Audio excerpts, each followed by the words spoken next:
Maravilha, começamos aqui mais um episódio do Let's Grow Podcast com uma satisfação gigantesca de estar aqui no episódio número 2 desse podcast, que é a realização de um grande projeto, como eu comentei no primeiro. Se você não assistiu, não pausa isso aqui não, pode continuar assistindo, mas depois assiste lá o primeiro, foi um papo super interessante. E esse projeto, o grande objetivo dele é trazer vida real, é trazer pessoas que eu acredito, seleção minha e da minha sócia, minha esposa, de pessoas que têm a ver com o que eu falo, com o que eu trabalho, com o que eu busco de impactar pessoas, de levar para outras pessoas, transformação, autoconhecimento, desenvolvimento pessoal. E hoje recebendo um cara que é um parceiro, é um amigo, é um cara que tem um brilho gigantesco, uma alegria muito grande, que eu tenho certeza que vocês vão curtir, receber junto comigo. É um empresário, é músico, é artista e filósofo. Ele vai contar um pouquinho dessa história para nós. E vamos receber então Paulo Henry. Oba! Gratidão pelo convite, pelo convite eu que fiz, por aceitar o convite e por estar aqui. E, cara, eu queria que você compartilhasse um pouquinho com essa galera que está aí acompanhando a gente. Cara, é uma honra estar aqui, obrigado pelo convite. Gostei aí da apresentação. É tudo recíproco aí, essa questão da amizade, da gente compartilhar assim, as figurinhas que a gente troca, né, sobre nossos medos, nossas ansiedades. É o que a gente estava conversando aqui um pouco nos bastidores, né? A gente falou, vamos falar sobre o quê? Falou, cara, pode ser por aqui, pode ser por ali. Eram tantos caminhos. Falou, não, então vamos começar e no caminho a gente descobre. Que é mais ou menos o estilo de vida que a gente tem, né? A gente vai conversando e descobrindo e se achando, né? E é isso que é legal, que eu acho do podcast, é a oportunidade de a gente bater um papo mesmo e falar da vida real, né? Pra sair sem roteiro muito fechadinho, né? Exatamente. Pois é. Cara, você me apresentou bem aí, falou sobre a música, sobre a arte, sobre a filosofia. Que eu falei filósofo, mas é só uma paixão, né? Mas o conceito é esse mesmo, né? Porque a filosofia é o amor pela sabedoria. Então, assim, se eu sou um filósofo, quer dizer que eu amo a sabedoria. Não é um diploma, né, que faz isso. Então, às vezes você, com certeza você é um filósofo, porque você ama a sabedoria e não necessariamente usa esse título, né? Então, tá certo. Sou um filósofo, sim. Muito bom, muito bom. E um dos grandes motivos, né, já trazendo aqui, jogando na mesa, um dos assuntos que foi de maior interesse é que o Paulo veio de uma grande mudança de vida.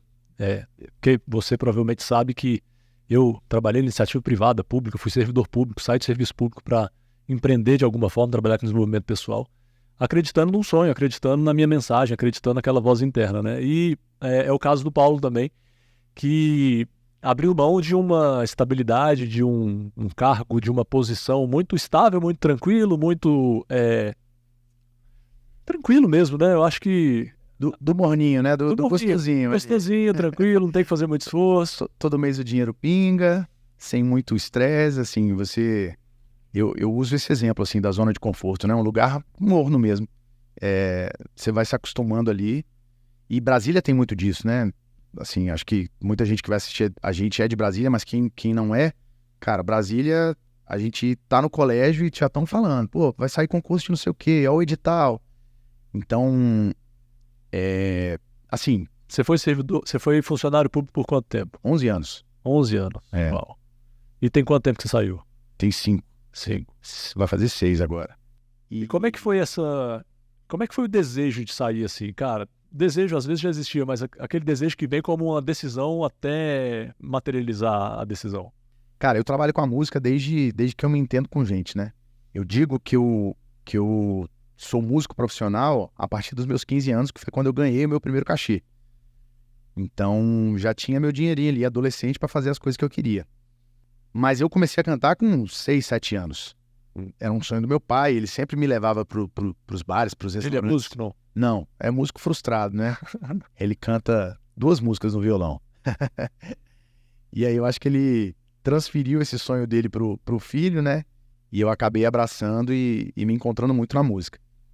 E aí, quando eu passei no concurso, e aí ia dando essa hora do final de tarde, já tinha acabado o serviço, eu falava, pô, eu vou embora. Mas não podia ir embora, porque tinha que esperar até às 18 para bater o ponto. E aquilo ali ia me deixando maluco, né? Porque você não recebe por produtividade, você tem que ficar ali, e às vezes não tem. Cara, tem setores que realmente as pessoas dão gás, assim, Mas lá no meu, tinha dias de não ter serviço e eu me ver preso ali, né? Aí eu ficava olhando pra janela e falei, cara, olha que dia lá fora, eu podia estar fazendo tanta coisa e tô aqui preso, né? E aí, cara, eu ainda passei 11 anos lá, né? Então você falou assim, onde é que foi esse grito pra sair dali, né? Então assim, o morninho, ele realmente é confortável, né? Tem uma música que para mim ela simboliza muito isso. Eu acho que a música ela consegue te tocar num lugar que às vezes o racional não, o racional ele é muito bom para objetivar as coisas, mas às vezes a gente vai se confundindo nas coisas que a gente acha que é, né? E a música ela tem essa coisa de tocar direto no coração, né? Tem uma música do Rapa que fala o seguinte: qual a paz que eu não quero conservar para tentar ser feliz?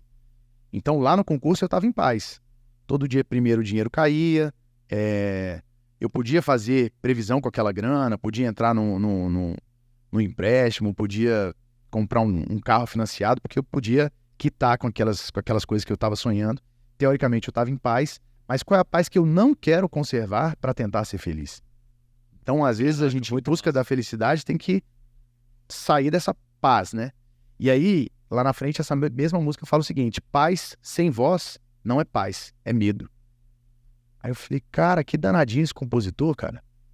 Então, assim, foram 11 anos pensando nisso, até que eu falei, cara, agora vai, né? E assim, a condição de sair, na época foi um PDV que rolou, então eu já estava naquela insegurança, pedindo os sinais para a vida, e aí saiu não sei se todo mundo sabe, mas PDV é um programa de desligamento voluntário. Então você pode pedir demissão e você ainda recebe um incentivo para isso, né? A empresa estava passando por um processo de privatização, e aí eles estavam bonificando quem quisesse sair. Eu falei, cara, se eu já queria sair, agora é a deixa, né? Agora eu vou. Se eu estiver pedindo mais sinal e não entender isso como um sinal, aí entrei no PDV e saí. Isso em 2018, né? Então tem 5 anos, vai fazer 6 agora já. No meu caso não teve PDV não, viu? Foi na E tinha estabilidade de serviço público ainda, né? Eu era concursado mesmo e eu fiquei nessa luta interna por meses, né? Cara, e eu lembro, assim, a gente não trocava muita ideia nessa época que você saiu, mas a gente já conversou sobre isso, que o meu tinha essa frustração de dar às 5 horas da tarde e às vezes não tinha tanto serviço e me ver preso. E o seu era o contrário, né? Você trabalhava pra caramba, tinha experiências inclusive internacionais que você me contou. Eu vivi uma realidade de área privada dentro do serviço público incrível, assim. Quando eu entrei, apesar de ter toda a burocracia, toda a dificuldade, era um órgão voltado para o turismo internacional. Então, o tema era muito interessante, o trabalho era mais flexível e eu, com 6 meses de trabalho, eu fui convidado, na verdade eu não fui convidado, mas eu caí de paraquedas. Eu não me lembro se era o presidente ou o diretor do órgão, foi convidado para ir para um evento na Inglaterra, e eu tinha morado na Inglaterra por 2 anos. E voltei doido para ter a oportunidade de viajar para lá de novo, para trabalhar. E eu tinha esse sonho de trabalhar com algo que eu pudesse voltar para a Inglaterra a trabalho. E é tão forte, cara, até pegando esse gancho aqui, o quanto o nosso pensamento, o quanto o que a gente acredita é poderoso. Eu me lembro quando eu estava voltando de avião desse período que eu morei na Inglaterra, e eu olhei pela janela do avião, e eu lá com a minha roupa que eu tinha escolhido para voltar para o Brasil, toda aquela expectativa depois de 2 anos morando fora, o que vai ser, como que vai ser, sem trabalho, não tinha ideia, era como se fosse um restart da vida, né? E foi aquele momento em que eu parei, eu olhei pela janela do avião, respirei fundo e falei, eu ainda volto para esse lugar, me sentindo uma pessoa num bom nível, num bom resultado, sabe? Porque eu tinha trabalhado com várias coisas, eu fui para lá para estudar inglês, para viajar e para curtir. Só que eu trabalhei muito para me sustentar lá por 2 anos. E a minha sensação era, eu quero voltar para esse lugar bem. E eu olhei e tive aquela certeza, eu vou voltar para esse lugar bem.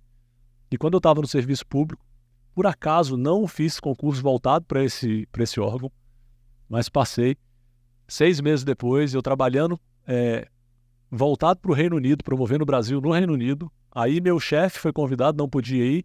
A chefe abaixo dele, que era a minha chefe direta, não pôde ir. E aí quem vai? Fábio. E aí fui eu fazer uma palestra em inglês para britânicos em Londres. Cara, aquilo foi insano. Foi insano para mim, porque me veio aquela memória, sabe? E aí, pegando esse gancho aqui, o quanto é importante a gente, primeiro, cuidar com o que a gente quer, com o que a gente deseja, tem que ter muito cuidado, e ao mesmo tempo acreditar que é poderoso demais isso, né? E a gente não vai saber o caminho. Cara, eu não tinha a mínima noção de como que eu ia criar aquilo. Aí o serviço público me oportunizou isso. Então eu viajava 3, 4, 5 vezes por ano para a Inglaterra, para a Europa, para alguns países. Isso foi muito legal. Mas a burocracia do serviço público no dia a dia, as viagens era uma vez a cada 3 meses. Só que durante 3 meses eu passava lidando com a burocracia, lidando com um monte de servidores, vários, muito bons, mas vários que não queriam nada com nada, vários que não tinham. E eu não sou uma pessoa contra o serviço público, sabe, Paulinho? Eu acredito que o serviço público é um lugar que tem pessoas e pessoas, tem perfis e perfis. E tem muitas pessoas que se dão bem no serviço público. Eu não gosto desse estigma que muita gente coloca de que serviço público é uma coisa ruim, de que as pessoas têm que largar para empreender, para realizar seu sonho, para buscar. Cara, peraí. Primeiro, a pessoa tem que entender o que é para ela, né? O que eu quero? O que é mais importante na minha vida? Às vezes, para algumas pessoas, a estabilidade é a coisa que vai gerar, vai dar oportunidade para ela viver o que ela realmente quer. Para outras pessoas como você, cara, você tinha uma alma gritando aí para você viver da música, para você viver a arte. Eu tinha uma alma gritando para trabalhar com desenvolvimento pessoal e eu não sabia, eu amava, sempre amei pessoas. Cresci 4 níveis no serviço público, hierárquicos, buscando crescer, buscando aprimorar.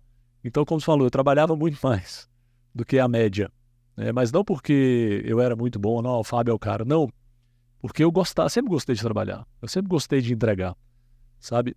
Só que eu percebi que lá eu estava gastando demais. Lá eu estava dedicando mais do que eu deveria de uma forma que não estava sendo saudável. E aquilo foi me machucando. Aí, eu não sei se você sabe dessa história, eu entrei em quase um burnout, né? Eu tive ansiedade. Na verdade, eu tive ansiedade por mais de 15 anos da minha vida. E ali no serviço público aquilo foi virando uma panela de pressão. Eu ansioso, agoniado com aquilo e aquilo não estava me satisfazendo. E eu trabalhando muito, tentando resolver e minha vida não estava fluindo. E aí eu entrei nesse momento de muita dor interna, sabe? Cara, quem eu sou? Quem eu sou? Por que eu estou aqui? Por que eu faço o que eu faço? Qual o sentido de estar nesse lugar que eu estou? Por que eu quero trabalhar mais que os outros para entregar alguma coisa que os outros às vezes não querem? Por que esse lugar não valoriza as pessoas? E aquilo foi virando um turbilhão dentro de mim. Até que o universo, Deus, eu acredito que é Deus, né? Ele colocou o desenvolvimento pessoal na minha vida. Por meio da Bruna, minha esposa, que já estava buscando muito, ela já fazia outros cursos e tal. E aquilo para mim foi acorda, filho, sabe? Eu entendi como acorda, filho. E aí, voltando aqui, que eu fui longe, mas voltando ao que a gente estava falando sobre esse ímpeto de sair, né? Para mim foi por meio da dor, não foi... E virou prazer. Virou prazer porque eu busquei algo que eu queria. Mas no início era, pelo amor de Deus, eu preciso sair desse lugar. Eu não tô feliz aqui.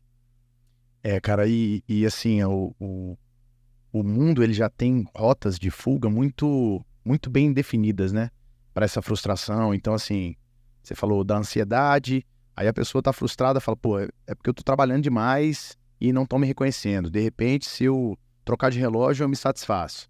Ou se eu trocar de carro, ou se eu... Cara, eu tô indo pra Inglaterra fazer palestra, mas dessa vez eu quero ir pra curtir. Então eu quero o hotel 5 estrelas. E aí eu acho que essas dosezinhas de anestesia, por um tempo elas vão funcionando, né? Mas chega uma hora que grita demais, né? Você fala, cara, não é isso, né? Aonde que eu vou parar se eu não parar? Eu acho que... E é uma decisão muito difícil, né? Porque realmente é muito confortável, né? E eu senti... De vez em quando eu converso com colegas da época do serviço público, né? E aí que compartilhavam, né? Sabiam do meu anseio, da vontade de viver da música. E eles falam, e aí? Você se arrependeu em algum momento? E eu digo, cara, não me arrependi. Mas na pandemia me deu uma saudade da segurança do salário. Porque eu saí em 2018. Aí eu e a minha namorada na época, hoje minha esposa, ela também pediu demissão. E a gente decidiu tirar um ano sabático. Falou, cara, vamos tirar 12 meses pra gente viver a vida, pensar o que a gente vai fazer. A gente tinha recebido uma grana desses processos de demissão. Ela também tinha trabalhado anos numa empresa, né? Ela trabalhou com auditoria a vida inteira. E aí ela compartilhava também dos meus processos. Ela falou, cara, eu vou nessa contigo. E aí a gente decidiu mergulhar no mundo. a gente comprou uma passagem para Lisboa na expectativa de voltar um ano depois. Ou viver o que a vida trouxesse pra gente, né? Tipo assim, tem uma passagem de ida para um lugar Exatamente. sem planejamento. Assim, a gente tinha alguns países que a gente fazia questão de conhecer, mas tudo muito solto. Então, assim, a gente tinha a primeira passagem para Lisboa. E aí a gente fala, pô, e de Lisboa a gente vai para onde? Aí a gente, vamos descer e conhecer o litoral sul de Portugal ou vamos pro norte? Isso a gente ia decidindo na hora. Foi se desdobrando. Uau.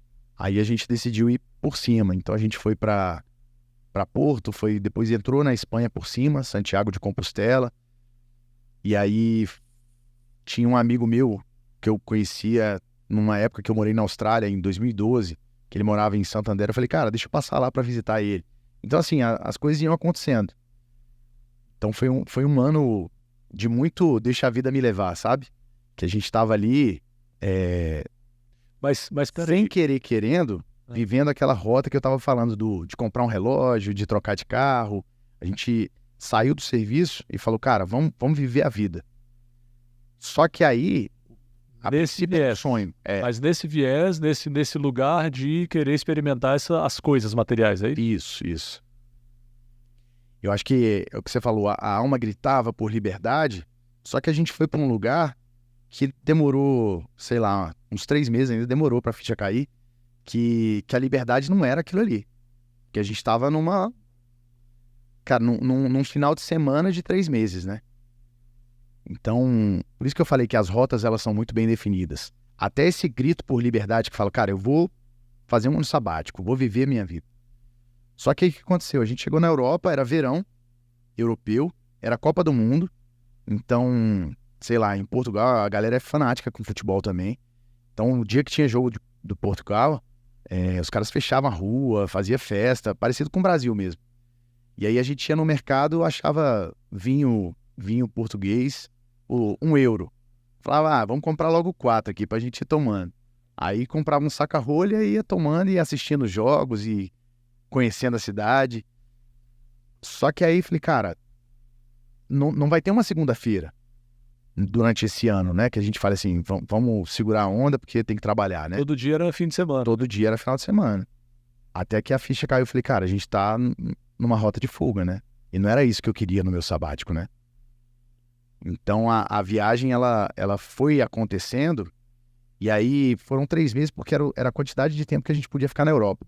A gente tinha um visto brasileiro, pode ficar até 3 meses sem visto, né? Só como turista. Então a gente selecionou as cidades que a gente queria conhecer, e aí muita farra. Quando chegou, eu acho que foi em Budapeste, que a gente foi varrendo a Europa assim, né? Portugal, Espanha, França, Itália, aí a gente foi até a Croácia. Quando chegou, eu acho que foi em Budapeste, falei, amor, esse negócio não vai dar certo, não. Era muita informação, sabe?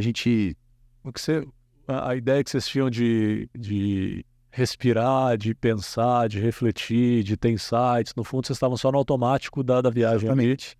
A gente saiu do automatismo ali do trabalho, trabalho e entrou no automatismo de ticar monumentos, né? Cara. E aí eu falava, cara, que loucura, né? Eu tô no Coliseu, tô em Roma. Sempre quis conhecer esse lugar, mas, sei lá, às vezes no dia eu tava de ressaca, ou tava cansado, ou queria assistir um Netflix, sabe? Falei, pô, amor, acho que eu tô com saudade de um sofá e de comer pipoca e ver filme. Porque é tudo muito intenso também, né? Você tinha que ter a possibilidade de estar no Coliseu, de estar num lugar extraordinário, e no fundo você queria só estar em paz, tranquilo, com você. E aí, o turbilhão de perguntas ali que você falou que vivenciou, né? A gente foi tendo isso, assim, já tinha o sufocar do serviço público, e a viagem, ela apesar de ser muito prazerosa, foi levando para uma coisa muito de hedonismo mesmo, assim, né? De prazeres. Falei, cara, isso aqui não tá fazendo mais sentido, né? Aí foi quando a viagem deu uma guinada. Aí a gente foi pra Ásia. Peraí, deixa esse segundo capítulo aí, deixa eu fazer uma pergunta. Que é uma coisa que eu percebo nos meus clientes, enfim, em várias pessoas, mas inclusive nos meus clientes que eu tenho mais profundidade de entender o que eles passam, né? Muita gente às vezes coloca nesse em algum sonho, em algum projeto, a realização da vida e achando que aquilo ali vai ser a grande virada de chave, né? Às vezes a pessoa, não, minha vida, tô estressado, não tô bem, eu vou fazer uma viagem. Meu casamento tá ruim, eu vou sair com a minha esposa, vou levar minha família pra Disney. E aí vai e vive um momento de, uau, caraca, eu tô na Disney, eu tô viajando, e aí volta pra casa, né? Então é um pouco do que vocês viveram nesse período, de entrar num lugar, mas em que você não entra realmente dentro de você não entra realmente pra se perguntar, pra falar, peraí, deixa eu interpretar o que tá dentro de mim. O que é essa confusão mental? A pessoa só se distrai, é como um álcool, né? Como uma bebida, como uma droga. Eu, eu gravei na época alguns insights que eu ia tendo, eu ia gravando músicas, vídeos e falando um pouco das reflexões. E sobre isso eu gravei aquela música do Gilberto Gil, Vamos Fugir Desse Lugar. Então assim, fuga atrás de fuga, né? Só que o problema de fugir é que, igual tem aquela história, né? Onde eu vou, eu tô, né? Então assim, você não foge nunca de si mesmo, né? Então assim, beleza, eu vou pra Disney porque eu tô frustrado, tô estressado, ou vou pra Europa. Só que quando você vai, você tá lá também, cara. Então assim, Boa demais, velho. aí depois na filosofia, né? Nessa época eu não estudava filosofia ainda. Tem um jargão que a gente brinca que o único lugar que a gente pode fugir é pra dentro de si, né? Nosso refúgio é pra dentro. Então assim, é buscar esse lugar central, esse coração, né? Onde que pulsa, onde que vibra. Porque aí assim a gente vai poder se conhecer e tentar buscar se realizar de alguma forma, né? E aí entra pro segundo capítulo da... Isso, a gente foi pra Ásia. Aí, nessa coisa do verão europeu, muita farra, a gente falou, cara, é um eterno final de semana, não tá dando certo, vamos pra Tailândia. Então eu já conhecia a Tailândia e eu falei, amor, é um lugar legal, é barato, então assim, vamos dar uma sossegada lá, vamos passar pelo menos um mês quieto, porque a gente tava com saudade disso, de, sei lá, cozinhar a própria comida, porque era sempre rotina de turista, né? E você vê, até isso cansa, né? Que loucura. Cansa muito, cara. Foi. E aí a gente foi pra Tailândia, deu uma tranquilizada, a gente pôde ter rotina. Então a gente começou a acordar cedo, fazer exercício, poder, sei lá, umas práticas de meditação. Então a vida parece que foi acalmando, sabe? E aí, conversando com a galera lá, eu fiquei sabendo de um retiro de silêncio que eles faziam. Eles são, assim, boa parte da Tailândia é budista. E igual a gente vê no filme, aquela galera com a roupinha laranja, cabeça raspada, você vê eles na rua, eles fazem voto de pobreza, então eles se alimentam de doação, então eles ficam com um potinho ali, recebendo qualquer doação. E aí tem alguns templos muito famosos que fazem esse retiro para turista, em inglês, porque se fosse na língua local ninguém entendia nada, né? Aí eu falei, cara, deixa eu começar a pesquisar sobre isso. E aí achei um lugar que oferecia esse retiro, 10 dias de silêncio. É um lugar fora do litoral, assim, a gente entra para o interior da Tailândia. E não podia ler livros, porque isso é uma forma de comunicação, não podia ter celular, não podia ter caderno para você anotar, porque de alguma forma você está se comunicando. Eles falavam que dentro do retiro, até o olhar, você devia evitar. Então, assim, tá passando perto de outra pessoa, olha pro chão. Aí eu falei, cara, isolamento total. eu acho que é isso que eu tô precisando. E já tinha feito alguma coisa nesse caminho? Cara, eu já tinha... Não, retiro não. Eu tinha feito um curso de meditação do Vipassana. Então, assim, já tinha tido algum contato com a meditação, né? Tinha feito umas práticas de yoga. Então, assim, não era de todo leigo, mas um retiro, assim, me isolar de tudo foi a primeira vez.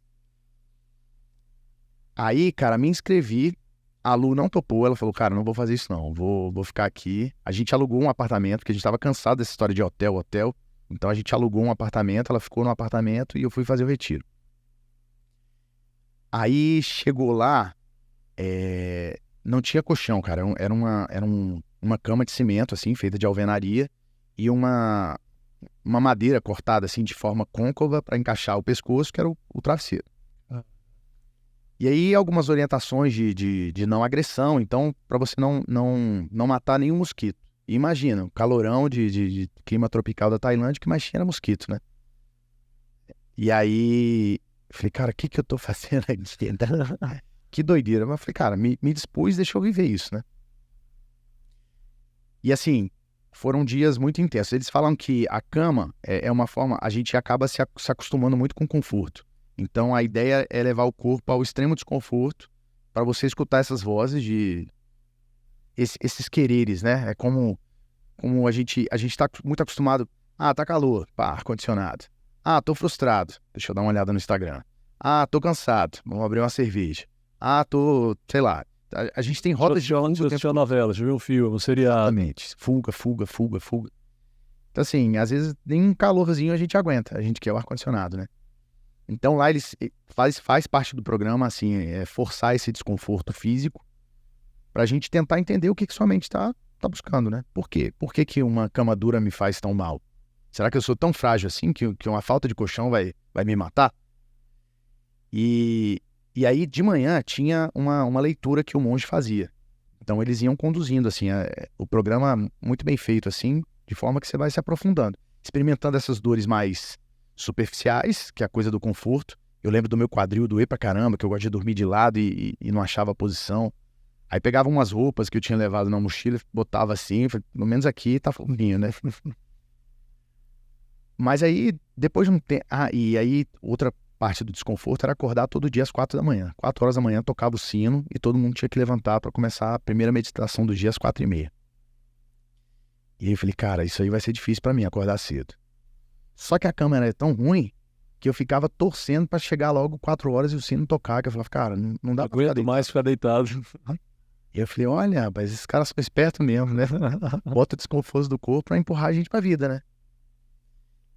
E aí muitas fichas foram caindo lá dentro, assim.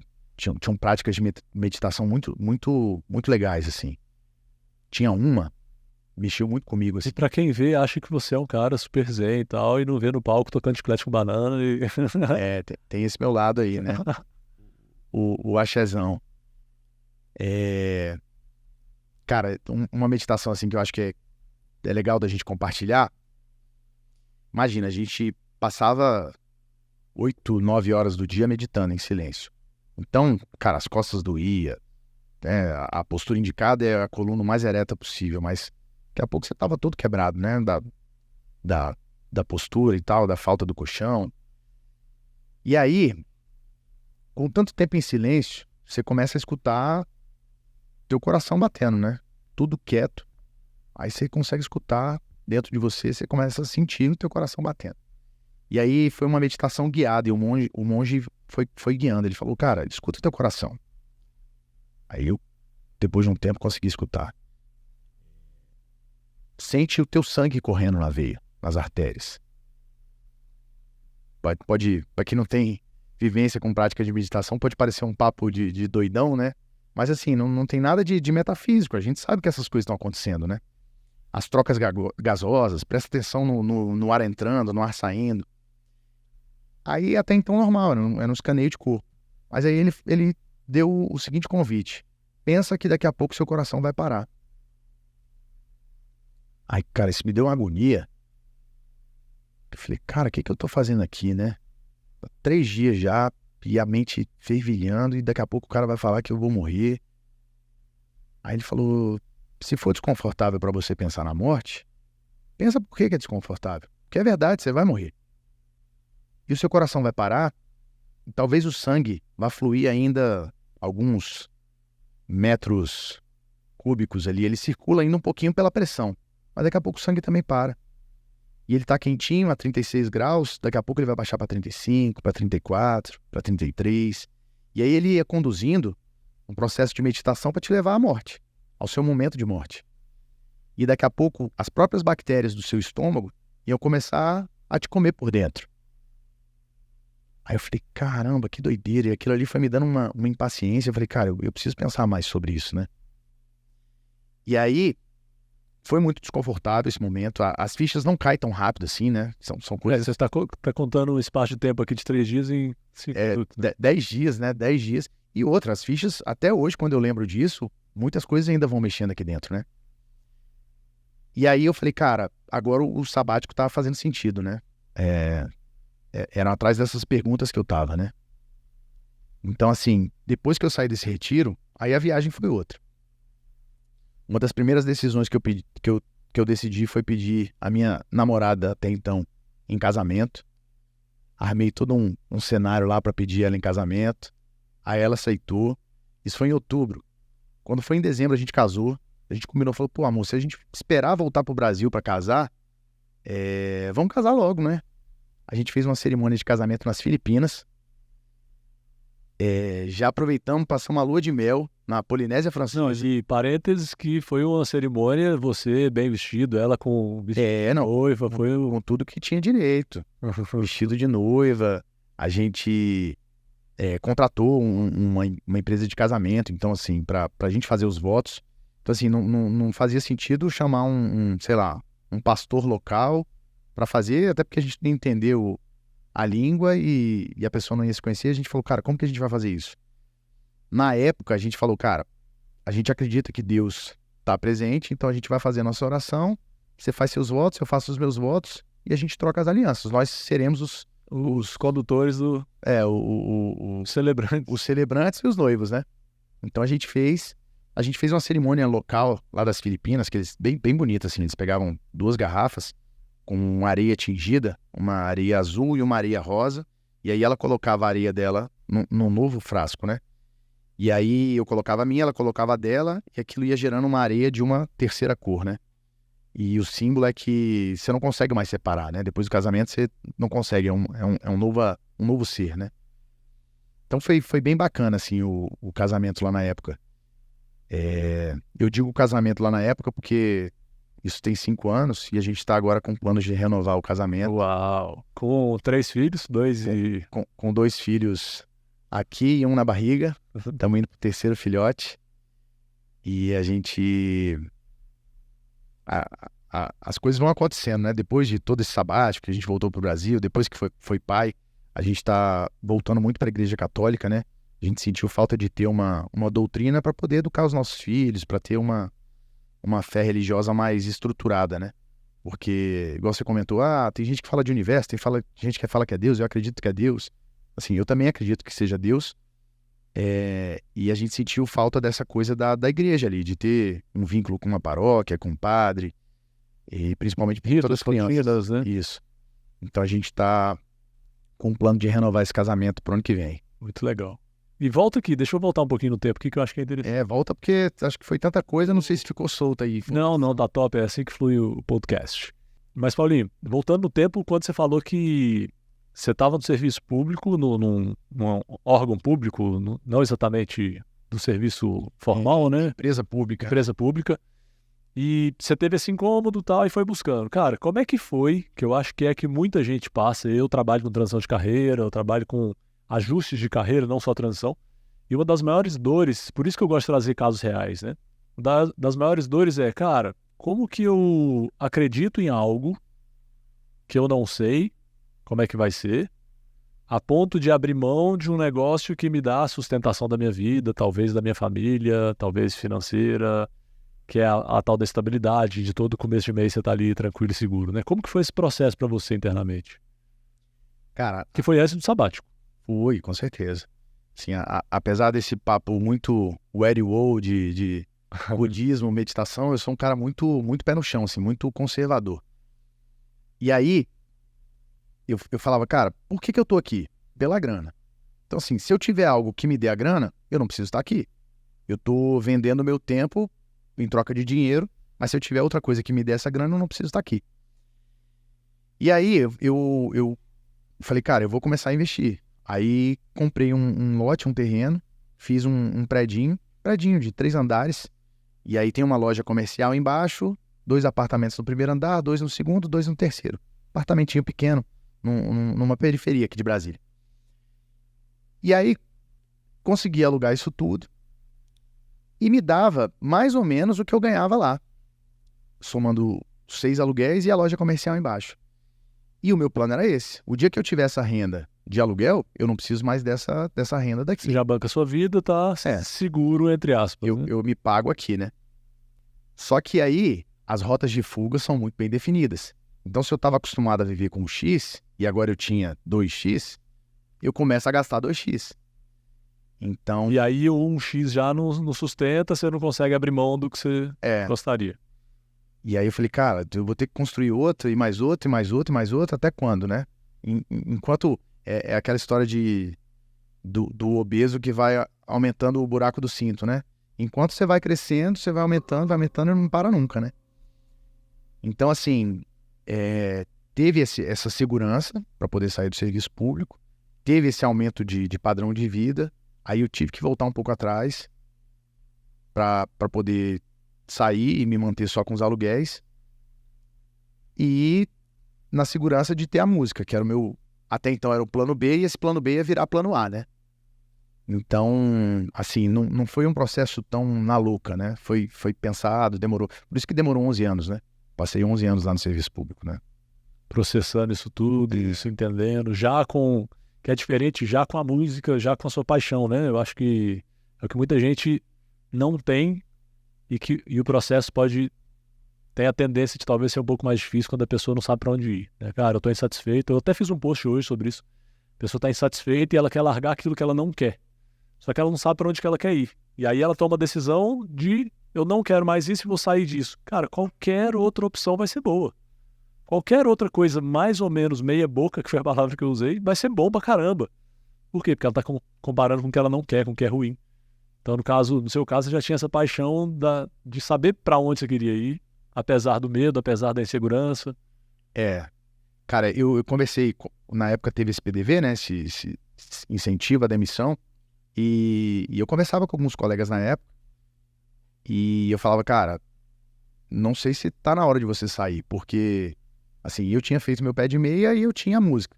Agora tem isso, tem pessoas que simplesmente estão frustradas e querem falar, cara, eu tô frustrado e eu vou sair. Mas vai pra onde? É aquilo que eu falo o tempo todo, já falei umas 5 vezes. As rotas de fuga, elas são muito bem definidas. Então, você acha que não é aquilo, quer fugir, mas vai fugir pra onde? Porque onde você for, você vai estar. Então, às vezes é no serviço público que você tem que se encontrar mesmo. Eu quero empreender, empreende lá. É o que você falou, você conseguiu viajar lá pelo teu órgão, conseguiu ter os seus sonhos realizados, né? Você queria voltar pra Inglaterra de um outro ponto. Então, assim, dá pra viver. Eu também não sou um crítico ferrenho ao serviço público. Eu acho que é uma estabilidade legal e te dá a possibilidade de crescer também. O desafiador é a pessoa conseguir manter a mentalidade de crescimento, que é eu olhar e empreender e onde quer que eu vá, né? Porque você está num lugar em que ele não favorece. Muitas vezes, não tô falando, não dá para generalizar, mas muitas vezes não é um lugar frutífero, não é um solo fértil em que está ali, vai meu filho, empreenda e dê o seu melhor. Eu lembrei de um caso aqui. Muito pelo contrário, né? É um ambiente que às vezes fala assim, não cresça, não faça isso porque você está atrapalhando. O ramal o tempo todo toca. Aqui é do Banco Alfa, tô te oferecendo aqui um empréstimo de não sei quanto, no seu contra-cheque. Então, assim, tá o tempo todo te entregando facilidades e te amarrando ali naquele... Não, e fora que quem não quer, as pessoas que estão na mentalidade de não fazer muito porque a vida está muito tranquilinha ali, elas não querem que você cresça. Elas não é favorável, em geral, para pessoas que querem se desenvolver e crescer. Só que quando a pessoa coloca na cabeça dela, cara, eu vou empreender onde quer que eu vá, pode empreender no serviço público. Fala, empresa privada, escutei um cara uma vez falando, mas eu vou ficar trabalhando e empreendendo para dar dinheiro pro meu chefe. Falei, não, amigo, você está se desenvolvendo. Daqui a 1 ano, 2 anos, talvez você assuma um cargo de liderança e talvez você vai abrir sua empresa, talvez você vai fazer outra coisa. Você está empreendendo em você, no seu desenvolvimento, né? Você ia falar de... Você falou de ambiente ser favorável, eu lembrei de uma história que a gente viveu no Japão. Cara, uma cultura incrível, os japoneses. Aí a gente fez um lanche, tipo numa conveniência de posto de gasolina, um 7-Eleven da vida, assim. A gente comeu ali um salgado, um suco, um chá, um café, sei lá, e saiu comendo aquilo. Fiquei com o guardanapo na mão procurando um lixo. Falei, vou jogar isso aqui no lixo. Terminei de comer, não achei o lixo, cara. Não achava, não tem lixo na rua, não tem. A lixeira, né? Não tem lixo no chão e também não tem a lixeira. Aí eu voltei com o meu guardanapo pro hotel e não achava, assim, os japoneses não falam tanto inglês, né? Aí no hotel falava, eu perguntei pro cara, falei, cara, não tinha lixeira. Aí ele falou, mas o lixo é de quem? Não é seu? Então você joga fora, você guarda. Guarda na sua mochila e você joga na sua casa. Aí eu falei, cara, que loucura, né? Então assim, o ambiente te molda. Então você começa a se tornar educado. Por que um gari tem que cuidar do seu lixo, né? Por conta do ambiente. E o serviço público também te molda nesses outros aspectos, né? E essa é uma das chaves que você trouxe, que é das chaves de virada de vida, né? Quando você entende que o ambiente te molda, você começa a ser muito mais seletivo. Eu sei que você passou por isso, eu passei também. De ser seletivo com quem eu ando, com quem eu me envolvo, né? Que amizades que eu tenho, que relacionamento que eu tenho, quanto eu me permito estar junto com pessoas que eu sei que têm uma mentalidade não saudável porque eu quero me tornar, né? Isso é legal, assim, uma não saudável porque eu quero, né? Porque eu quero, Porque quem sou eu para julgar, né? eu vivi isso, assim, da gente começar a pisar nesse campo de autoconhecimento e logo vi a soberba, né? A arrogância. Não, eles estão ali, eu tô aqui. Só que, cara, são momentos diferentes e quantas vezes a gente quebra a cara e refaz a rota, né? Total. Então, assim, a gente já conversou sobre isso, né? Sobre a gente seleciona até música que ouve, né? Seleciona amizade, tem que selecionar tudo, né? De uma forma mais consciente, né? Pra onde eu quero, né? E isso é um ponto, cara, que é no processo de desenvolvimento pessoal, de autoconhecimento, é um ponto importante demais, que é a arrogância intelectual, né? A arrogância de quem acha que não, agora eu sei disso aqui, meu pai e minha mãe não sabem, meu irmão não sabe, meu vizinho não sabe. Nada. Eu sou iluminado e eles estão perdidos. Cara, que arrogância é essa, né? Muito pelo contrário, às vezes eles sabem coisas que eu não sei porque eu não tenho a perspectiva deles. E eu tô aqui achando que eu sou o cara. Cara, a minha professora de filosofia, ela tem um exemplo que eu acho muito didático. Ela fala que só tem 3 tipos de pessoas no mundo. Aqui tá tendo um alagamento aqui, tem bastante água no chão. Tem as pessoas que simplesmente vão pisotear porque estão muito preocupadas com a sua própria vida e vão passar direto e vão com o pé sujo, vão pisando na água e vão e vêm sem se preocupar com a água. A grande maioria das pessoas. Vai ter as que vão se preocupar em limpar, então algumas já vão pegar um rodo, vão pegar um pano, vão dar um jeito de limpar aquilo. E vai ter aquelas que vão olhar para cima. E aí você fala, tem gente que fala que de universo, fala de Deus. É Deus mesmo. Então assim, mas tem gente que vai olhar para cima. Só que nesse exemplo é a goteira. Então assim, de onde que está vindo esse alagamento? O que eu preciso mudar? O que eu posso fazer? Talvez num primeiro momento eu tenha que puxar um rodo aqui, pelo menos para tirar o excesso, mas depois eu tenho que ir lá em cima. Os nossos problemas, eles nunca estão aqui no mundo material. Então é uma analogia para isso, assim. Às vezes a gente acha, o problema está no emprego, o problema está no meu relacionamento, o problema está na minha amizade ou nas pessoas que eu convivo. Cara, olha para cima. Quais são os ideais que você tem proposto para si mesmo? Então assim, conserta a goteira, porque aí depois que parar de pingar, você vai ser outra pessoa, né? E nesse caminho tem hora que é muito comum a gente entrar no... Rapidão. E aí o arrogante é aquele que tá puxando o rodo. Ele fala, olha, eu faço, tá vendo? Enquanto todos vocês estão pisoteando com o pé sujo, eu já descobri aqui que tem que limpar. Olha como eu sou melhor que vocês. Só que ele também não parou pra olhar pra cima ainda, né? E o cara que parou pra olhar pra cima, ele não vai ter a postura de arrogante, porque ele sabe o tanto que o caminho é longo até ele subir lá pra tapar a goteira, né? Então, é comum essa arrogância, assim. Eu escorrego nisso aí o tempo todo. Eu acho que faz parte do processo também, né? Quando você conhece algo novo, você se empolga com aquele algo novo.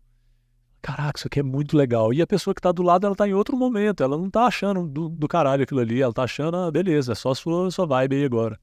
Né? Se for bom baseadinho e acha que isso aí é a coisa mais importante, analogicamente, né? Mas... Tem outro exemplo da filosofia que a minha professora fala sempre. A mãe de Sócrates era uma parteira, que se chamava Fenarete.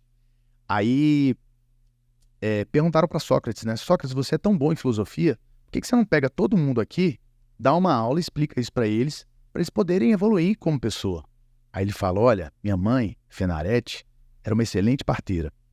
Fazia partos complicados, difíceis, mas tinha uma coisa que ela não fazia. Parto de quem não estava grávida. Então, assim, a pessoa tem que estar grávida para poder parir, né? Então, a nossa gravidez, essa coisa da insatisfação, de certa forma, você falou que é a alma gritando, querendo sair, né? De certa forma, é um parto mesmo, uma vida querendo viver, né? Só que tem pessoas que, às vezes, não estão grávidas. E tudo bem, o cara vai viver a vida tranquilo, né? Às vezes, a goteira que ele está tratando é outra, né? Só que às vezes a gente fica na agonia, né? Cara, vamos fazer, vamos acontecer. E a pessoa não tá grávida, então... Porque você ficou grávido e você tá querendo que todo mundo esteja naquele momento. É. Muito massa. Vamos... Você é músico, né? Ouvi falar ali. É. Rola uma palhinha aí pra nós? Bora. Eu trouxe violão. Você tinha falado assim, quer levar o violão? Eu falei, cara, quer levar o violão só anda no carro. Tem uns 3 ali no carro.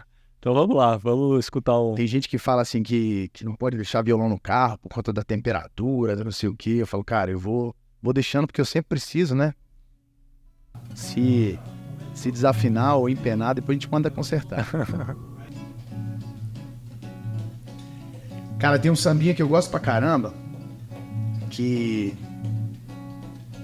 Assim, tem toda uma memória afetiva, né? Eu não lembro que Copa do Mundo foi, que... Pelo menos pra mim, eu acho que... Eu não vou lembrar, eu não sou muito ligado em futebol, mas eu lembro dos jogadores da seleção batucando na concentração, no ônibus, e cantava essa música, esse pagodinho do Zeca Pagodinho. Deixa a vida me levar, vida leva eu. Deixa a vida me levar, vida leva eu. Deixa a vida me levar, vida leva eu. Sou feliz e agradeço por tudo que Deus me deu. Só posso levantar as mãos pro céu, agradecer e ser fiel ao destino que Deus me deu. Se não tenho tudo o que preciso, o que tenho vivo, digo se lá vou eu. Você conhece, né? Se a coisa não está do jeito que eu quero, também não me desespero. O negócio é deixar rolar. E aos trancos e barrancos lá vou eu, sou feliz e agradeço por tudo que Deus me deu. Deixa a vida me levar, vida leva eu. Arrumei um back vocal, ó. Vida leva eu. Deixa a vida me levar, Vida leva eu. sou feliz e agradeço por tudo que Deus me deu.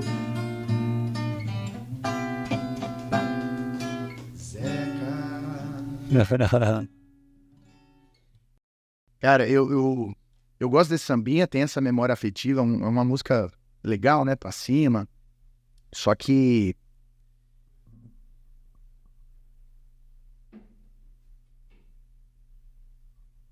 tem me feito muito pensar nisso que a gente tem falado. A gente fala muito de buscar essa goteira, né, assim, a origem de tudo, de ser Deus, de ser universo, então é Deus.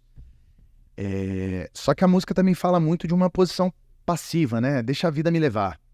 E fala também de gratidão. Que é muito legal, felicidade. Levantar as mãos para os céus, ser fiel ao destino que Deus me deu. Aí eu falo, cara, será que tem uma confusão aí? Porque às vezes a gente fica num lugar passivo de falar, sei lá, Deus me colocou nesse concurso. Poxa, eu estudei tanto, eu pedi para Deus, Deus me colocou. Eu vou agradecer, vou ser fiel ao destino que Deus me deu. E o cara fica ali. Apesar do parto, da... Não, amigo, mas vai lá e estuda. Não, deixa a vida me levar. Tô no lugar que, né? Então, assim, tem esse lugar passivo, mas também tem a gratidão. Então, às vezes, essa postura passiva diante da vida, ela é até bem vista. Fala, pô, é um cara humilde de coração, é um cara que é grato a Deus, é grato às pequenas oportunidades que surgem na vida dele. E ao passo de quem tenta romper, tenta correr atrás de coisas maiores, às vezes ser visto como um arrogante ou um não grato, né? E então é uma música relativamente simples que quando eu paro pra pensar nessa letra, me remete muitas coisas, assim, pra gente realmente refletir na vida, né? Até que ponto eu deixo a vida me levar ou sou eu que tô traçando aonde eu quero levar a vida, né? E no fundo é um mix, né? E é uma música que eu já vi muita gente do desenvolvimento pessoal, e quem sou eu pra criticar alguém, mas é fazer uma leitura diferente em relação a essa música, que ela foi muito criticada nesse viés, nesse olhar de que eu sou passivo, deixa a vida me levar. Mas, por outro lado, essa crítica com relação a essa música é um, como é que eu digo isso? É um alimento ao que eu chamo de auto performance abusiva. Que as pessoas que acham que não, eu não posso ter paz, eu não posso ter leveza, eu não posso deixar a vida me levar, não de forma passiva, mas deixar fluir, eu tenho que estar sempre ralando, fazendo, correndo, buscando, eu nunca estou satisfeito, eu nunca estou bem, eu estou sempre faltando, sacou? A sensação é essa. Então, é um chacoalhão que eu tive dentro de mim, que hoje eu dou em algumas pessoas, os meus clientes principalmente, meus mentorados, eu começo a trabalhar com alguém e falo assim, ó, eu não vou ficar calado não, eu vou te chacoalhar. Porque às vezes a pessoa precisa de um chacoalhão. Como é que chama aquele negócio desfibrilador? Caraca, travou. Cardíaca, né? Desfibrilador. Desfibrilador. Olha o tentando ali. Então, cara, às vezes a gente precisa, né? As pessoas, quem sou eu para falar das pessoas, mas nós precisamos, às vezes, de um choque. E eu acho que o choque da realidade hoje que a sociedade está alimentando as pessoas é de uma necessidade, uma produtividade doente, de uma agressividade com o ser humano, de que eu não posso ter paz. Né? Não, vamos criticar essa música que não posso deixar a vida me levar e dançar e ser feliz e agradecer a Deus pelo destino que Deus me deu. Não, mas peraí. Cara, eu quero ter paz, eu quero ter leveza. E ao mesmo tempo, buscar crescimento, ao mesmo tempo, buscar um próximo nível. Né? E não ficar nessa loucura de que, Paulinho, cara, e aí? Pra onde você vai? Qual que é o próximo passo? O que você quer? Qual que é a sua carreira? E agora? Não, você tá ganhando tanto. E aí, como é que é o dobro? Cara, peraí. Será que esse é o seu caminho? É um desrespeito, às vezes, a sua independência, a sua individualidade. Quem é você? O que é importante para você? É o que eu pergunto para todo mundo. Qual que é a sua essência? Quais são os seus valores? Qual é o estilo de vida que você quer? Qual a sua busca e não a minha? Não é a minha receita de bolo, é a sua. Sacou? Me veio aí você explicando, assim, a música, eu quis trazer ela exatamente por isso, porque eu entendo esse lado da crítica, do cara acomodado, que tá passivo diante da vida, deixando levar, mas também tem um lado muito legal de você ser grato, de você poder viver aquilo. Não que você vai se acomodar e só vai querer aquilo, mas ser grato, né? Porque se a gente acha que vai fazer tudo no braço, cara, eu dou conta, eu vou fazer, meu amigo, você vai frustrar. Assim, quase tudo do que a gente precisa, a gente fala muito do centramento, de olhar pra dentro, só que a gente tá no mundo, então assim, o ar que eu preciso tá do lado de fora. E basta a gente pegar uma doencinha boba pra você ver que não manda em porra nenhuma. Que seu braço não dá conta de fazer nada. Então, assim, tem esse lado, né? E me veio a imagem do... Vou trazer de novo a aula de filosofia. Tem uma figura do karma e dharma. A professora explicou de um jeito muito didático, que eu achei muito legal. Ele fala o seguinte, que o dharma é o caminho que você tem que traçar, e o karma é como se fosse uma estrada com meio fio ali, meio fio muito alto. Só que o meio fio é elástico. Então, você tá lá com o seu carrinho. E aí você vai muito para essa questão de, pô, tem que fazer acontecer, produtividade, acordar cedo, dobrar meu salário. E aí você tá esticando o meio fio daqui. Esticando, pô, que eu vou me realizar e minha carreira e não sei o quê. Daqui a pouco esse meio fio tá tão esticado, esse elástico, que ele vai te jogar lá pro outro lado. Aí a ansiedade, o burnout, um monte de doença que vem disso, que aí o cara vai pro outro lado. Pô, eu não vou produzir nada, eu vou ficar quieto, eu vou me deprimir, ou às vezes o cara já tá muito nessa onda de fazer o mínimo possível, e ele vai esticando do lado de lá, e aí a vida joga ele pro outro lado. Então, de certa forma, pensando nessa explicação filosófica do karma, se você deixar a vida te levar, ela vai te levar. Você vai apanhar de um lado do outro, de um lado do outro, de um lado do outro. Ela vai te guiando de alguma forma. Exatamente. A vida ela é muito didática, né? Ela vai te guiando. Só que, se a gente puder andar no meio, sem ficar batendo de lá e de cá, de cá e de lá, é melhor. Você vai machucar um pouquinho menos, vai ser um pouquinho mais tranquilo. Exatamente. É o caminho do meio que o budismo fala, né? E o caminho do meio, é legal dizer que não é o morno. Assim, aqui é quente, aqui é frio, eu vou no morno. Não, o caminho do meio é saber ser quente quando precisa ser quente, é saber ser frio quando precisa ser frio. Então esse é o caminho do meio. Então assim, pô, sei lá, eu recebi esses dias um convite para palestrar. Uma coisa nova para mim, que eu tenho essa bagagem da viagem, essas histórias de vida, 40 anos nas costas quase, 40 anos ano que vem. Já tinha esse projeto engavetado e a vida meio que trouxe esse desafio. Uma colega falou, cara, eu tô com um evento que eu preciso de um palestrante, mas eu não queria uma coisa muito formal. Ela até usou uma palavra da sua área que você vai gostar. Ela falou, eu não quero nada muito de coach alta performance, eu quero uma coisa leve. E aí aí eu falei, pô, mas o quê? Ela, não, eu quero que você cante, conte sua história de vida e motive as pessoas ali. Porque a gente vai estar entrando num evento muito grande, 2.000 pessoas o evento, e eu quero que você faça uma palestra para a força de trabalho que vai atender os convidados desse evento. Então era para umas 200 pessoas. Aí eu falei, cara, beleza, deixa eu acelerar. Eu tenho as ideias aqui, mas eu não tenho ainda o PowerPoint pronto, a estrutura. Então, nessa historinha de ser quente, ser frio, cara, agora é hora de ser quente. Trabalhar pra caramba, virar à noite. Era uma coisa assim de... Um convite foi na quinta, a palestra era sábado. Tem a hora de acelerar nesse ponto. Ah, agora final de ano, muito show, muita confraternização, acelerar na música. Então a gente vai sendo quente e frio. É meio que o meio-fio ali te jogando de alguma forma para um lado e para o outro. Né? Agora, como eu já fiz algumas vezes, teve uma época que eu quebrei o braço, exatamente essa mão aqui que faz os acordes no violão. Tava dirigindo, um cara bateu no meu carro. Quando eu vi o carro vindo para me bater, o meu reflexo foi segurar o volante. Falei, cara, o carro vai sair da faixa, então deixa eu pelo menos segurar reto. Aí o volante balançou, fez assim, quebrou aqui e aqui. Aí desci do carro, vi o estrago, falei, cara, tô bem, tô conseguindo mexer a mão, tá tudo certo. Fui para casa, fui almoçar, aí a mão começou a inchar, eu falei, cara, deixa eu ir no hospital, né? Aí quando cheguei lá, o cara falou, tá quebrado. Vai ter que fazer uma cirurgia urgente. Aí eu falei, caramba, ele porque o edema, então quanto mais tempo demora, vamos fazer isso e aquilo. Falei, cara, mas não tem jeito de não ser cirúrgico, né? Eu sou meio cagão com essas coisas, né? Falo, se o corpo der um jeito de colar sozinho, é melhor do que ter que abrir, mexer com tendão e músculo e articulação. Aí ele falou, pra mim é cirúrgico. Aí eu falei, você se importa de eu ir em outro médico ali? Eu tava, tipo, numa emergência do Santa Luzia da vida e tinha Ortosul lá, tudo no setor hospitalar, né? Aí cheguei lá, fui em outro ortopedista, ele falou, cara, é cirúrgico, mas a gente pode tentar fazer uma tração, a gente estica, aí engessa de um jeito, depois de tanto tempo a gente vê como é que ficou, que evoluiu a calcificação desse lado, depois engessa de outro jeito. Aí eu falei, cara, vamos fazer. Ele falou, vai ser mais demorado.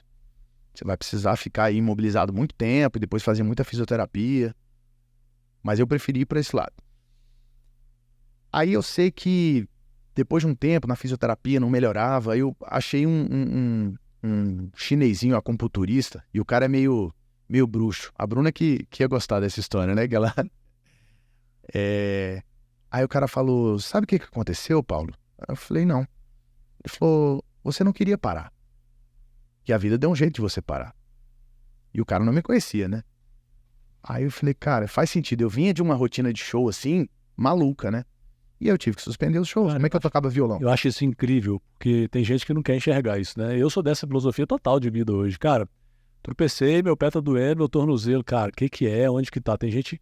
Algumas pessoas que estão perto de mim que falam assim, não, Fábio, que viagem não tem nada a ver. Cara, sempre tem alguma conexão. Sim. Só que é isso, eu quero ficar tomando porrada de light Kafka, ou eu quero, não, deixa eu aprender rápido aqui, deixa eu entender o que a vida tá querendo me ensinar. O Jung fala, né, das sincronicidades.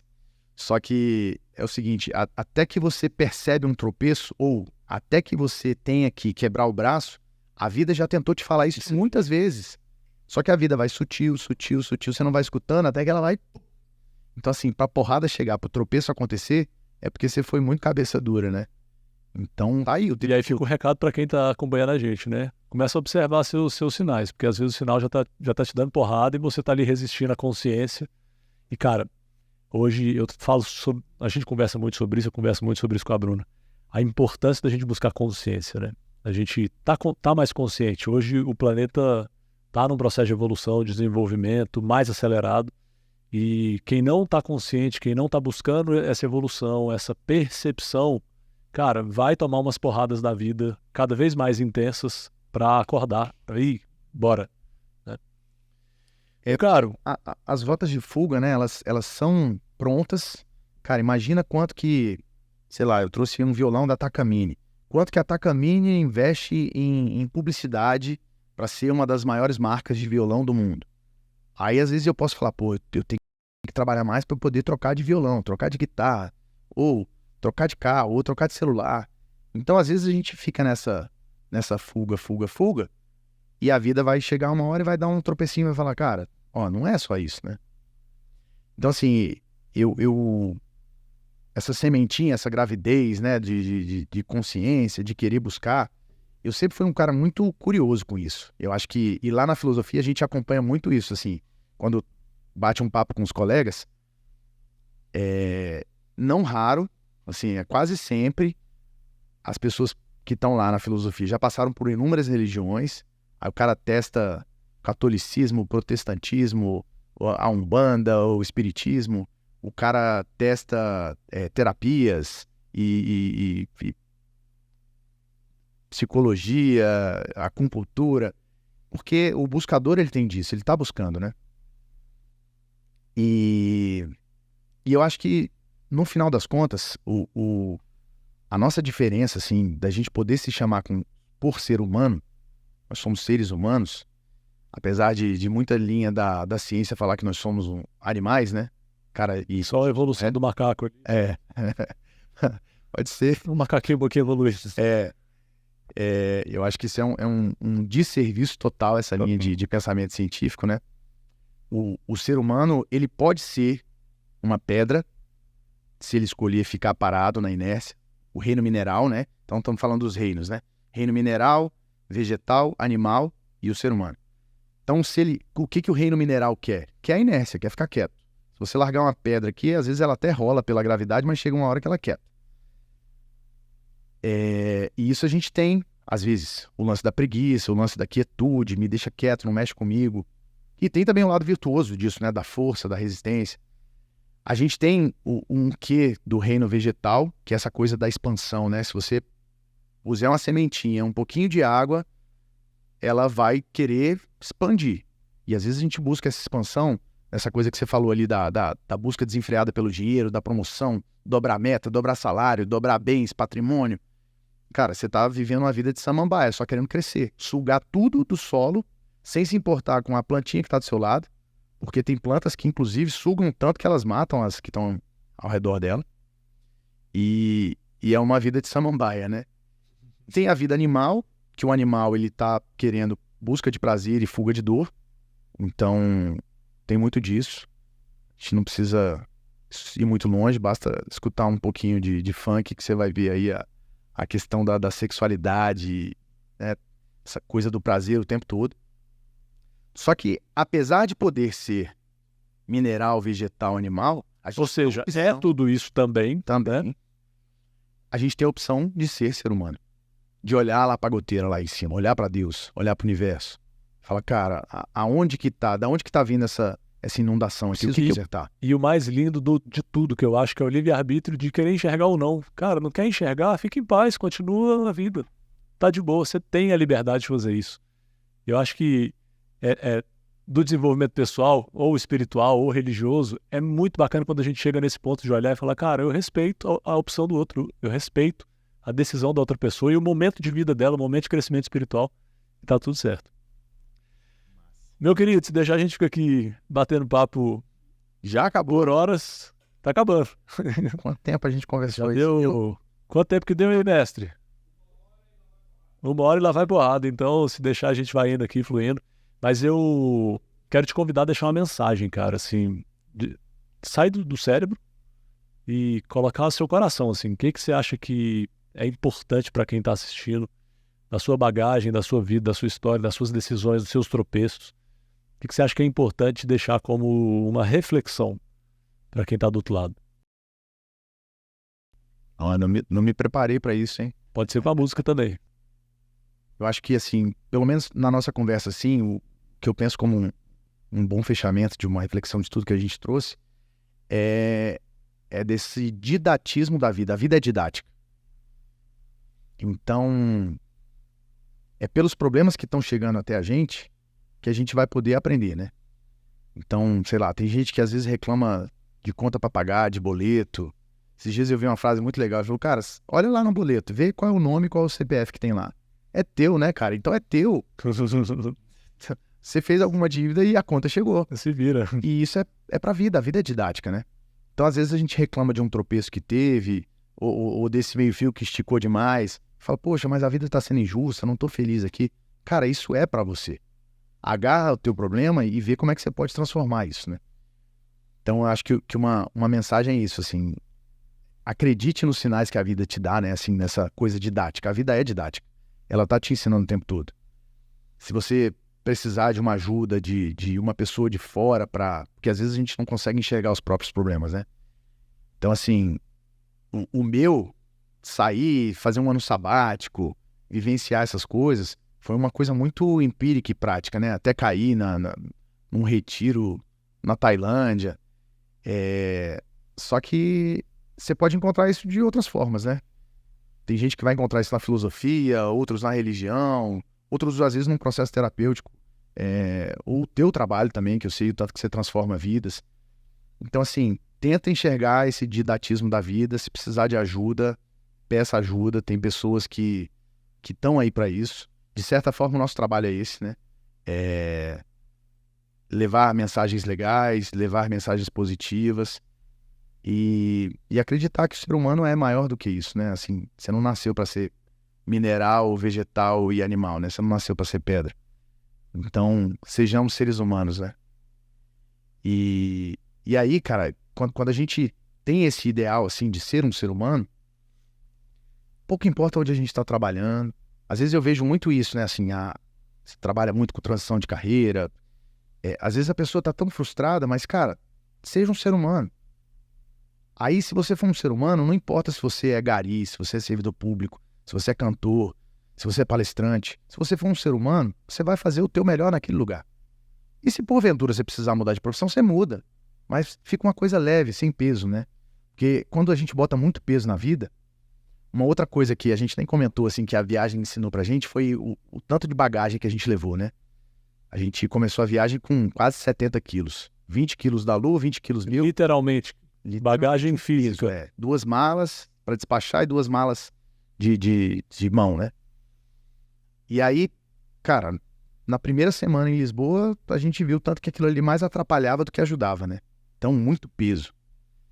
E se uma coisa física dessa te atrapalha, imagina o tanto de peso emocional, essa carga que a gente carrega, né? Então, assim, aqui a gente falou muito de transição de carreira, às vezes a gente bota isso um peso tão grande que... E às vezes não tem esse peso todo, né? Você se fez lembrar de uma cliente minha em 2016, eu acho. Ela chegou pra mim, Fábio, eu quero sair do serviço público, inclusive, era minha colega. Quero sair e quero que você me ajude. Beleza, vamos lá. Primeira sessão com ela, eu entendi que não era aquilo que ela precisava. E aí, lógico, eu não expus isso pra ela, mas fiz ela entender. Ajudei ela a ter essa percepção. E o que ela queria era um monte de outra coisa. E a canalização da mente dela era, esse é o problema e eu preciso resolver isso aqui. No fundo, ela não estava enxergando vários outros problemas. Hoje ela está no serviço público, está tocando a vida, teve filho depois disso, está com um casamento muito melhor. Então, é isso que você falou, é de colocar um foco demais naquilo ali, e às vezes não é aquele o grande problema. E trazer de novo minha professora de filosofia. Ela... Vou até citar o nome, né? Citar todas essas... É a professora Lucilena e a Escola de Filosofia Nova Acrópole. É um trabalho fantástico. E ela fala o seguinte, é como se as experiências que a vida trouxessem fossem o suco de uma laranja, por exemplo. Então a gente espreme ali a laranja, tira aquela experiência. Então, sei lá, o serviço público tá me cansando, eu sinto que não é o meu lugar. Beleza, você teve essa experiência. Extrai esse sumo e toma o suco e aprende com isso. O que eu vou fazer? Eu vou sair, eu vou continuar e vou mudar. Só que o que a gente faz? Não toma o suco e carrega só as cascas. A parte ruim do negócio. Então a gente não se nutre do sumo do conhecimento ali, do que a gente podia aprender da vida, e tá carregando casca, carregando casca, carregando casca. Daqui a pouco a gente tá com 30 toneladas de casca, de todas as experiências que a gente teve, sem ter tomado o suco daquilo, o sumo, que é o verdadeiro conhecimento daquilo ali que a vida podia te trazer, e carregando casca. Então, assim, tinha falado sobre ser um ser humano, e acho que para fechar isso, né, não carrega tanto peso, não carrega essas cascas, né? Deixa a vida mais leve e pensa nesse didatismo, assim, de tudo dá pra gente extrair o sumo, né? Dá pra ter uma consciência do que a gente tá vivendo, né? Muito bom. E é interessante você falar disso, fechando aqui, que primeiro módulo de um treinamento que eu tenho, que é o Life Boost. O primeiro módulo dele é detox. Emocional, físico, mental, espiritual, para a pessoa se livrar desse peso. Que foi muito da minha experiência, da minha bagagem de, cara, muito peso intelectual, muito peso de arrogância, muito peso de ter coisas, muito peso de me achar coisas. Espera aí, o que eu tô carregando na minha vida que não faz sentido mais pro próximo nível que eu quero ir, né? Irmãozão, prazeraço, viu? Muito bom. Confesso que eu tava assim, né?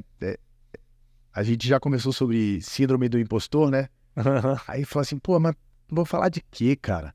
Né? Beleza, vivi algumas coisas, mas todo mundo vive. Então, assim, será que eu tô nesse lugar de falar, né? E isso é uma coisa que eu tenho trabalhado, né? Assim, realmente a gente tem uma mensagem, né? E todos temos algo a ensinar e algo a aprender com todas as pessoas. Exatamente. Isso é a minha filosofia, cara. Obrigadão pelo convite. Prazer. Você que assistiu aí até aqui, espero que tenha sido proveitoso para vocês. Isso vai pro YouTube, vai pro YouTube, vai pro Instagram, vai pro Spotify, vai para todas as Depois plataformas. comenta aí pra gente ter um feedback. E aqui para quem tá assistindo no YouTube, aqui embaixo eu vou deixar seus links, Instagram, etc. Acompanhe o Paulo Henry também. E vamos nessa.